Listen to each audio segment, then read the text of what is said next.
آقا جدا نمیخوام گناه این قضیه رو بندازم گردن کسی، ولی یک شنبه رفتم این دوتا جایی که الان قرار ببینید و سه شنبه شکم درد اساسی تا امروز پنجشنبه که الان دارم ادیت میزنم حالم افتضاح بود. حالا خودتون برید میفهمید. سلام علیکم. شما سلامی نداری؟ سر صبح بعد 8 صبح البته ساعت 9 شد حاجی. یک دقیقه دیگه 9 میشه. آقا ما ساعت 8 کلاس داشتیم دانشگاه.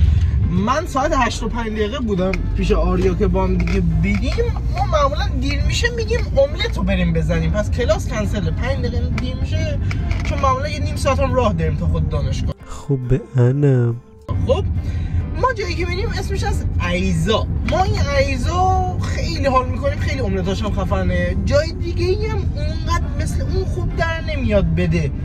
گفتیم چه کاریه، ایزا رفتیم دیدیم بسته بود.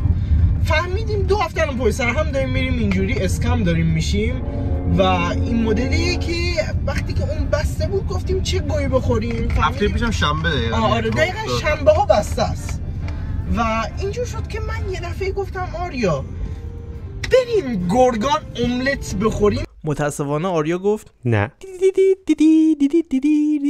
تازه یه کلاس دیگه هم داریم ساعت 10 و الان هم ساعت 9 دقیقاً، یعنی الان بریم میتونیم دانشگاهمون هم با خیال راحت مثل روتین عادی بریم و اشغال دنیوی. ولی خب گفتیم بریم گرگان عمو حسن یه املت بخوریم به صورت خیلی رندوم. 200 کیلومتر رو بریم که فقط یه املت بخوریم و احتمالاً خیلی دوست داشتم برم مغازه آقای موسویان، شاید اونجا هم برم. آقا مغازه آقای موسویان هم رفتم، داخل ویدیو میبینید.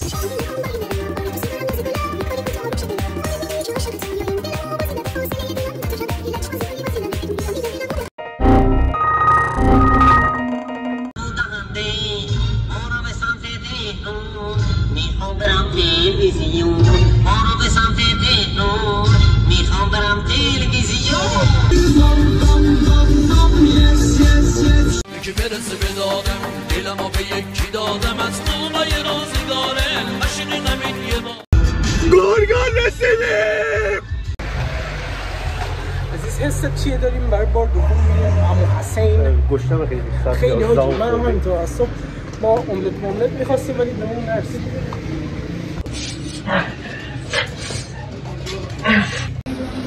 سلام عمو حسین. سلام. این املت ما نبود اصلا بچه. سری قبل اصلا عمو حسن برام املت نزده بود، عمو حسین زده بود. این بار عمو حسن داره میزنه و مراحلش هم هست. بعد از اینجا هم میریم تازه ساندویچی سید. بقیه ویدیو داشته باشید.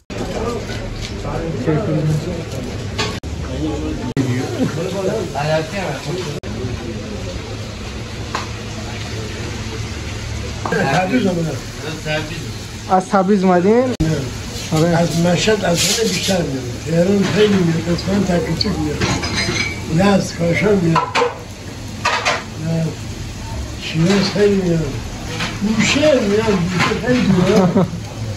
از بوشهر میاد. زیاد شده مشهد.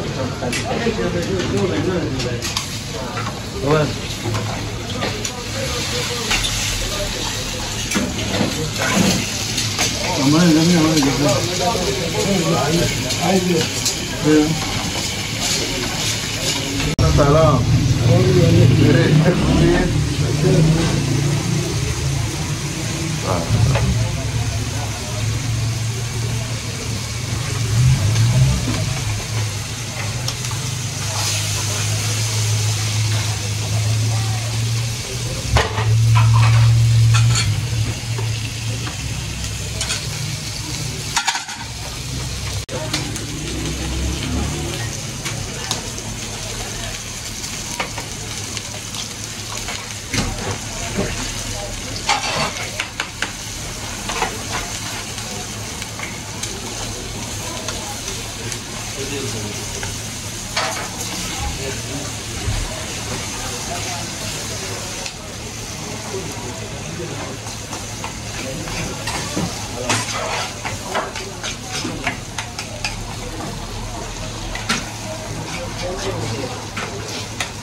این بهترین چیزیه که من تا حالا دیدم. فوق‌العاده است. خب حاجی آقا ما رفتیم اما حسن و نوش جان کردیم. خب بچه ما رفتیم پیش آقای موسویان بعد اینجا و کلی با آقای موسویان حرف زدیم. چه آدم مشتی، چه آدم باحالی، ولی خب حیف بنده خدا دندونشو تازه کشیده بود و خب نمیشد اینجوری ازش فیلم گرفت و درست هم نبود، پس با هم دیگه فیلم نگرفتیم ولی عکس سلفی یادگاری گرفتیم که اینجا برات میگم. باید بدون من رفتن هر سال همین کارو میکنن. نه این حوضه چیه؟ حوضه دیگه کولر کولره بابا حاجی ساندویچ کثیف مشتی ولی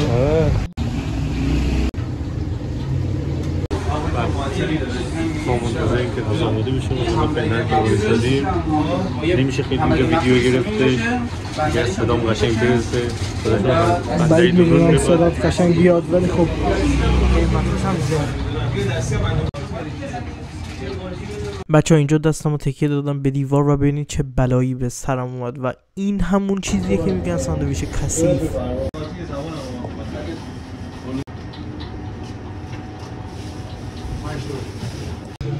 بچه ما هم بیرون وایسادم منتظرم که علی غذا رو بگیر و بیاد. حالا این داخله این داخل هم بهتون نشون بدم. این داخلشه حالا هم که کلن کوچه و داستاناست. حالا علی بیاد بهتون بازم نشون میدم. اینجا خیلی شلوغه. علی همون قرمزه است اونجا هستش. بچه غذای ما آماده شد. بله اینا هم از علی و ساندویچ ها اوورد و حاجی من چرا میام عقب سید یه لیگ دیگه واقعا بازی میکنه از لحاظ اون بهداشت و اینا اما اصلا خیلی کارش درسته. روخ کارو بگیرین بچه ها. عزیز اینم ببین داداش این من نصفش کندم رسیدم به این داستان. داداش چه داری ساندویچ توی یک زاویه دیگه قرار میدی که نره داخل ویدیو. من زوکیچ کو باریو. مثلا من میخوام با یک دست واسهتون این ساندویچ رو امتحان کنم ببینم چیه داستانش. حاجی دیدی دستم بهتون نشون دادم به دیوارش دستم زدم کسی شد رفت. من با همون میمونم به ساندویچ بخورم. من مخلوق گرفتم راستی. آریام که هات داگ گرفت من تو ذهنم بود اول الویه‌شو بگم خیلی سم به نظر میرسید ولی حاجی روغن رو ببین شیت مرگ. اما اصلا خداییش تمیز بود غذایی که املتی که زدیم خیلی تمیز و خوشمزه بود واقعا. آقا اما اصلا که رفته بودیم ولی خب سیدم امتحان کردیم به امتحان کردنش میارزید. سم بود. شما هم اگه رفتین به یاد ما یه فیلم و عکسی برام بفرستید. دمتون گرم. تا ویدیوهای دیگه لایک کامنت سابسکرایب هم فراموشتون نشه. فعلا بچه‌ها.